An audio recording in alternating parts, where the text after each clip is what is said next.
ahead. He gives his harness bells a shake.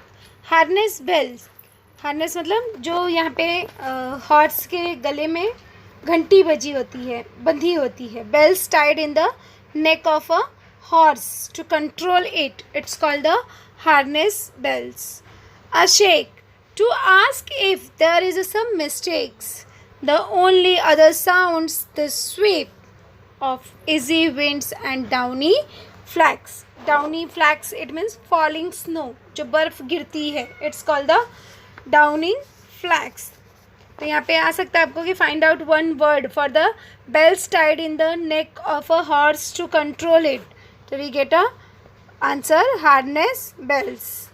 And find out one word for the falling snow. So what we get? Downy flag. Here the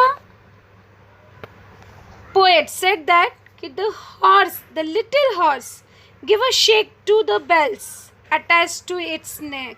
जो उसकी नेक गले में घंटी बंधी हुई है तो वो क्या करता है, उसको हिलाता है. As if to ask whether there was any mistakes. और ऐसा लगता है कि he is asking the questions to his master. वो अपने मास्टर से क्वेश्चन पूछता है कि कुछ गलत तो नहीं हो रहा है. As like this. And there is the only sound heard. वहाँ पे एक आवाज़ सुनाई दे रही है. The only sound heard other than the jingling of the bells were the sound of mild winds. जो दूसरी आवाज़ सुनाई दे रही है उसके घंटी के हॉर्स की घंटी के अलावा यहाँ पे जो दूसरा साउंड सुनाई दे रहा है, तो यहाँ पे विंड्स की, यहाँ पे जो हवाएं चल रही हैं, ठंडी ठंडी हवाएं चल रही हैं, उसकी आवाज़ यहाँ पर सुनाई दे रही है. Of easy wind and downy flakes. और यहाँ पे क्या हो रहा है कि जो फ्लैग्स है, जो स्नो है, वो सॉफ्ट सॉफ्ट स्नो जो है, it's a falling on the earth, वो जो है पृथ्वी पर गिर रहा है. See, here we can say that कि identify the figure of speech. तो यहाँ पे figure of speech क्या है हमारा? H is repeated. So that here the figure of speech is alliteration. यहाँ पे हमारा figure of speech क्या है? Alliteration. After that, write the rhyme scheme of this stanza. तो अभी shake, मिस्टेक ए, स्वीप को हम बी दे देंगे एंड फ्लैग को ए. तो ए बी ए. तो इस तरह से यहाँ पे हो गया हमारा rhyme scheme. Find out the rhyming word. Rhyming word क्या बनेगा? Shake, mistake, sweep, flake. तो इस तरह से यहाँ पर हमारा राइमिंग वर्ड्स बन गए. सी, here we can say that कि the little horse gives a shake to its blank. Complete the sentence. तो क्या आएगा? तो the little horse give a shake to its harness bells.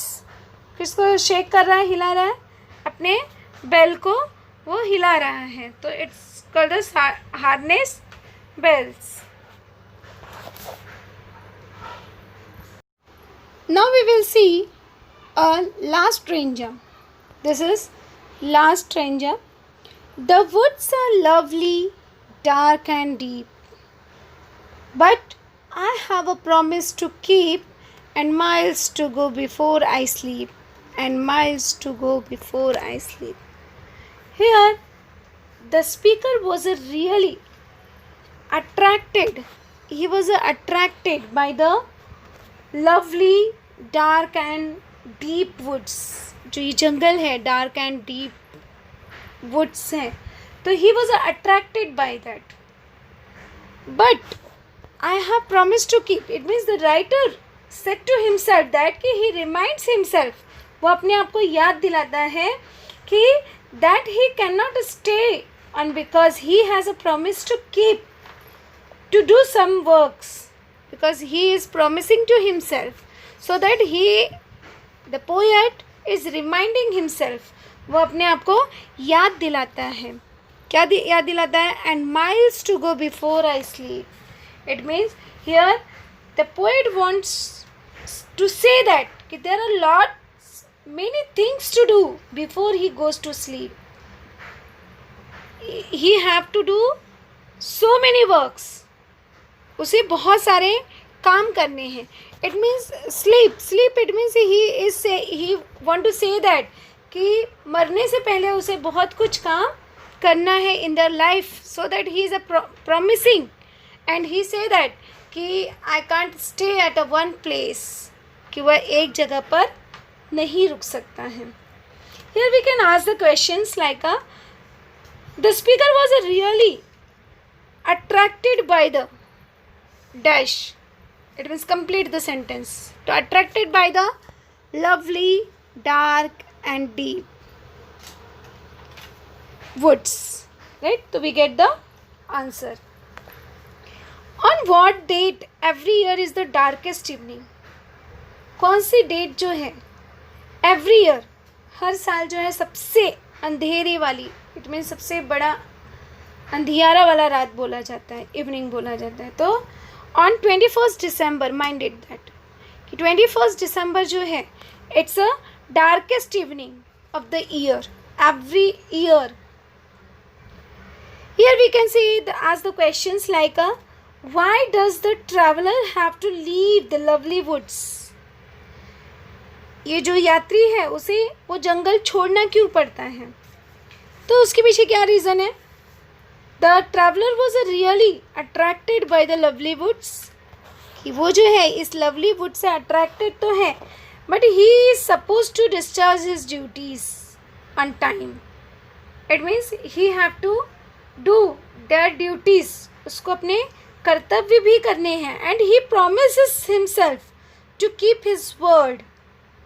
और वो अपने आप को प्रॉमिस करता है कि उसने जो भी ड्यूटीज़ उसकी है he have to complete that, so he has to leave the lovely woods to keep the word. इसलिए उसे वो लवली प्लेस जो है वो छोड़ना पड़ता है. Here we can ask figure of speech. तो in this line the figure of speech is alliteration. Here is the alliteration because D and D letter is repeated twice.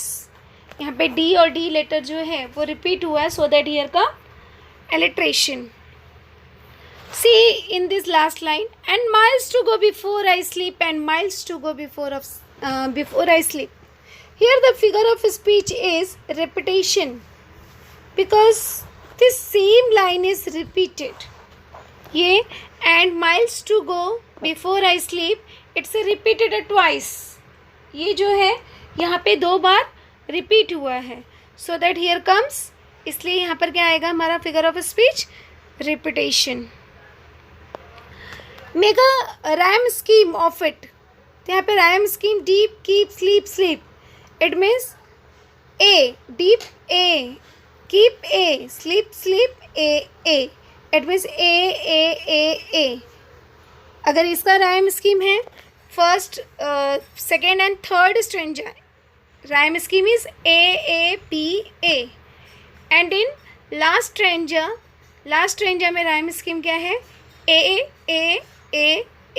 इस तरह से यहाँ पे राइम स्कीम है. Here we can ask one more question as like the poem is believed to have a reference to the poet's life itself. What could be the following signify? Some question will ask for the signify. कुछ question जो है signify के लिए यहाँ पे पूछे जा सकते हैं. जैसे the speaker's journey. अभी यहाँ पे the speaker's journey क्या है? The speaker's journey it means life. वो जंगल की सैर नहीं कर रहा है, वो लाइफ जो है उसके बारे में बता रहा है. इट मीन्स लाइफ को कंपेयर किया है. और स्नोवी इवनिंग, ये जो बर्फीली शाम है, snowy evening, it means he is a comparing, it's a signify of the old age. ये जो है हमारा बुढ़ापा इंडिकेट करता है, old age. And lovely deep dark woods, it means it's a signify of the everlasting peace, हमेशा के लिए आराम मिलना. It's called the lovely dark deep woods. promises, here the word come promises. So this word is a signifier of the duties and the responsibility of the person. Promises, it means ये जो promise word आया है, here it comes for the duties and the responsibility of the person, कि व्यक्ति की जो duties है, कर्तव्य है, उसके बारे में indicate करता है. And sleep, sleep word जो है, it's come for the death. यहाँ पे ये जो है डेथ के लिए आया है.